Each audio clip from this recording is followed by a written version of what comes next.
Your anger is no longer feared. Instead, a massive global infrastructure has been built to harvest and feed it.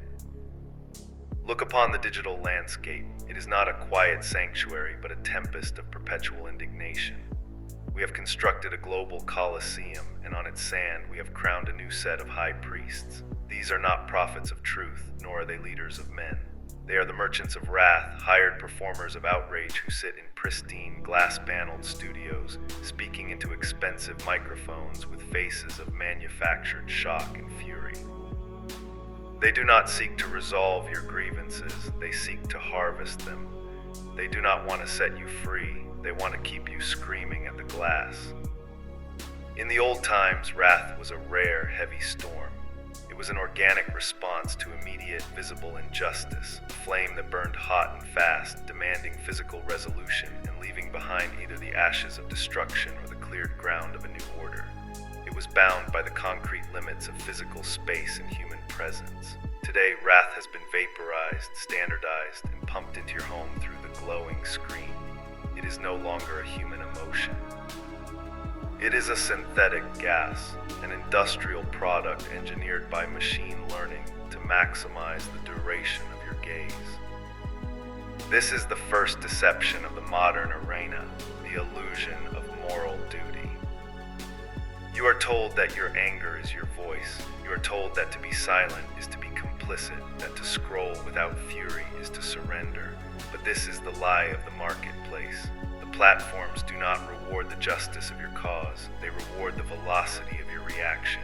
The algorithm does not weigh the truth of the accusation, it measures the friction of the conflict. It knows that anger is the most viral of all human states, an emotional wildfire that spreads faster, burns longer, and demands more sharing than any quiet truth.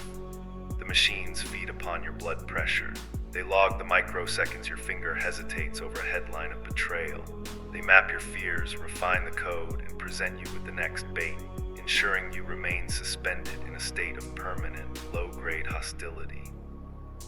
We have allowed our indignation, the rare, sacred energy meant to defend the borders of justice, to be farmed like coal. We burn it in the furnaces of the platforms, producing nothing but heat, noise, and data, while the owners of the grid grow rich on the smoke. Let us inspect the performers who light the liturgy of the screaming crowd. They sit before simulated wood-paneled bookshelves and expensive backlighting, dressed in the clean suits of respectable citizens. They look into the camera lens with rehearsed gravity, their eyebrows knit in deep, perpetual concern. They speak with a rhythmic, theatrical cadence, warning you of the next threat, the next conspiracy, the next group of strangers who want to destroy your way of life. They do not name themselves as entertainers. They claim the mantle of truth-tellers, guardians of the forgotten, and voices of the righteous. But watch their hands. While they point their fingers at the screen to direct your fury, their other hand is held out to receive the coin. They are the alchemists of outrage. Their entire business model depends on the preservation of the wound. If the division is healed, their audience vanishes. If the anger subsides, the click-through rates decline. If you discover that the enemy across the river is merely another tired human being trying to survive the same digital collapse, the merchant's contract is canceled. Therefore, the fury must never be resolved. The threat must always be imminent. The betrayal must always be unprecedented, and the enemy must always be monstrous. They sell you a caricature of the world. They take complex, painful civilizational declines, the slow, tectonic shifting of economic structures, the erosion of local communities, the decay of institutional competence, and they translate them into simple, dramatic morality plays. They give you a villain to hate because hate is easy. It requires no study, no discipline, and no sacrifice. It only requires a screen and a comment section. Consider the trade they make. They exchange the peace of your neighborhood for the metrics of their brand. They exchange the sanity of your children for the renewal of their sponsor contracts. They do not live in the ruins they describe. They live in gated estates paid for by the ad revenue of the outrage they generate. They are the high priests of a temple where the only God is the index of engagement, and the sacrifices are the attention, the relationships, and the moral clarity of those who watch. Do not look to them for guidance. They are not leaders. They are the feedback loops of the machine. They are the sirens of the digital swamp, calling you to drown in the cold, gray water of synthetic hatred. The result of this industry is the creation of the tribal cage. We are told that we are participating in a great ideological war, a holy struggle between the children of light and the children of darkness. We organize ourselves into digital phalanxes, waving our banners of code, hurling our insults across the virtual void, and shaming anyone who dares to step out of the line of battle. We believe we are soldiers. We believe we are defending the truth. But this war is a simulation. It is a digital playpen designed to keep the population divided, distracted, and weak. While you are screaming at the screen about abstract cultural betrayals, the real machinery of your extraction continues to run without interruption. The algorithms continue to harvest your focus. The corporations continue to consolidate their control over the physical world. The cities continue to turn into concrete deserts of loneliness and debt. The rage bait does not challenge the structure of power. It is the primary method by which that power is maintained. A population that is continuously fighting a civil war of images has no time, no energy, and no focus left to inspect the architecture of the prison itself. This is the mimic infection of the network. The anger you feel is not yours. It was injected into your mind by a computer program that analyzed your psychological profile and determined exactly which sequence of words would trigger your evolutionary threat responses. You are not reacting to reality. You are reacting to a stimulant. You have become a node in a neural network, a relay station that receives a signal of outrage, amplifies it, and passes it on to the next node. Look at the division in your own family. Look at the silence between you and the friends you once knew in the physical world. You have traded real, heavy, complicated relationships which require patience, local presence, and forgiveness for the clean, sharp purity of ideological hatred. You have allowed anonymous programmers in distant valleys to draw the lines of your affection and your hostility. The mascot stands in the flooded courtyard of the brutalist sanctuary. The towering concrete walls are wet with gray rain, and the only sound is the steady, quiet drip of water onto the stone floor. He holds no phone. He watches no feed. He looks out toward the horizon where the city lights flicker, quiet and still, separate from the storm. He knows that the tribal war is an illusion. He knows that the only way to break the cage is to refuse the battle, to drop the digital weapon, to step out of the phalanx and return to the silence of the stone. Constant outrage is a clinical pathogen. It systematically hollows out the human capacity for wisdom. The human brain was not designed to carry the weight of the entire world's grievances. In the natural order, if you heard of a tragedy, it was because it happened within walking distance. You could react to it. You could carry bread to the widow. You could help rebuild the burned barn. You could stand with your neighbors to defend the border. The emotion was matched by the capacity for action. The anger could be translated into service, and by doing so, it was purified. Today, you are presented with 1,000 tragedies every morning, all of them happening thousands of miles away, mediated by platforms that offer you no way to act except to react. You are shown the corruption of distant states, the cruelty of foreign armies, the stupidity of anonymous users, the vanity of public figures. You feel the surge of moral indignation, the rush of adrenaline, the tightening of the chest, the heat in the face, but there is nothing you can do. You cannot reach the widow, you cannot stop the army, you cannot educate the fool. You sit in your room, your body primed for flight or fight, while your hands remain flat on the desk. This is the state of systematic impotence. When you experience anger without the capacity for action, the emotion turns inward, it decays. It becomes a sour, toxic pool that eats away at your capacity for reverence, for quiet thought, and for local discipline. You become cynical. You begin to believe that everything is corrupt, that every motive is dirty, and that no effort is worth the struggle.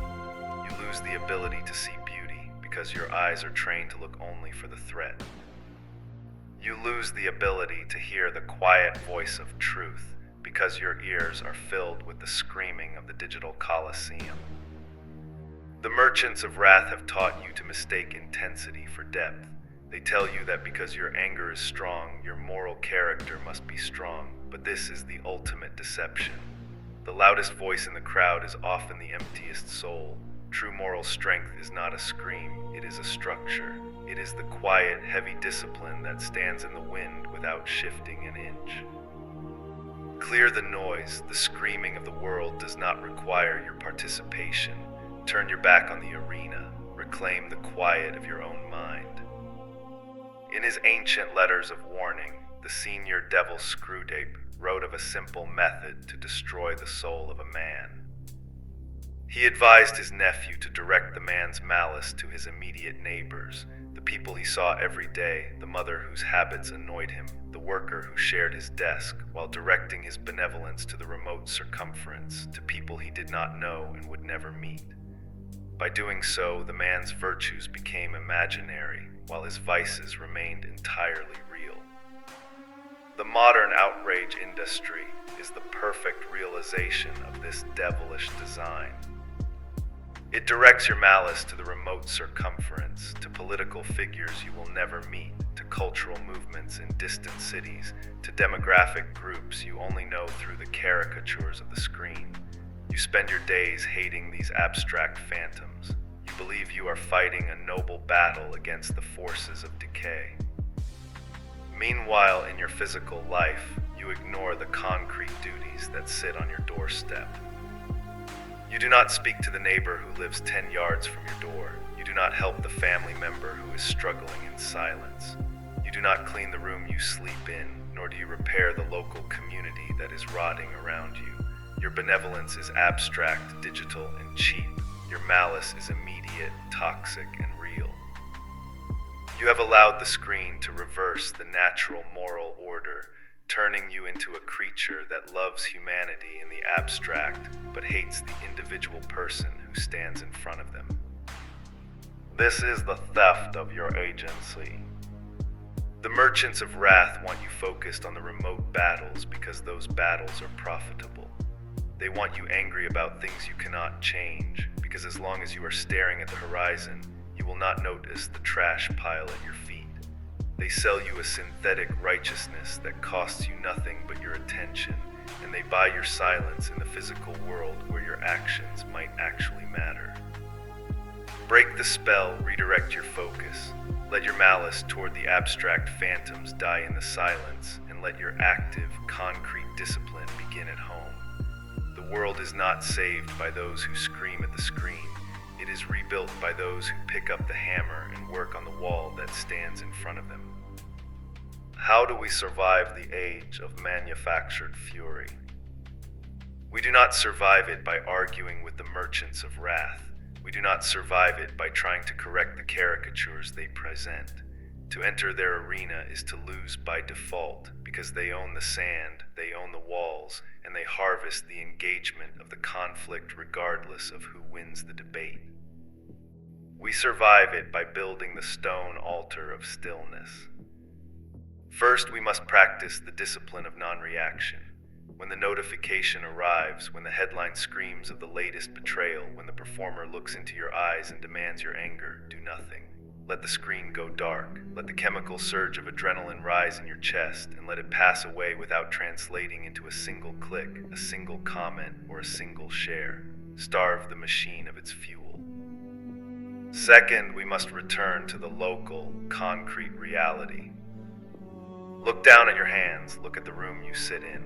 Look at the people who occupy the physical space around you. This is your kingdom. This is the only place where your will can shape reality. Refuse to spend your energy on distant battles you cannot influence, and apply it entirely to the immediate duties you have neglected. Rebuild your physical body, master a physical craft, read books that have survived for centuries, whose pages are cold and quiet, free from the noise of the immediate feed.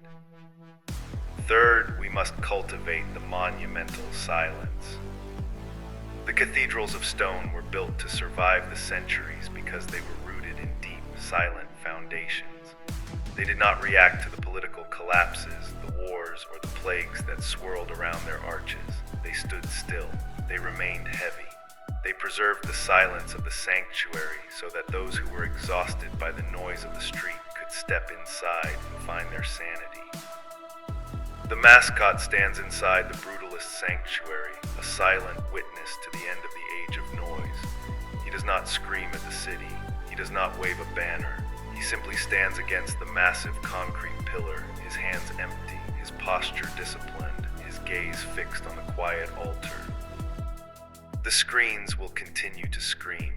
The alchemists of Outrage will build larger networks, refine their code, and make their performers more seductive. The crowd will continue to run from one end of the arena to the other, howling at the phantoms of the glass. But you do not have to join the pack. You can step out of the Colosseum. You can walk into the quiet gray hall of concrete and stone. You can stand in the shadow of the pillar, holding the shield of discipline, small but free, choosing the quiet floor over the screaming feed. Welcome to the Order. Reclaim your silence. Reclaim your focus. The work awaits.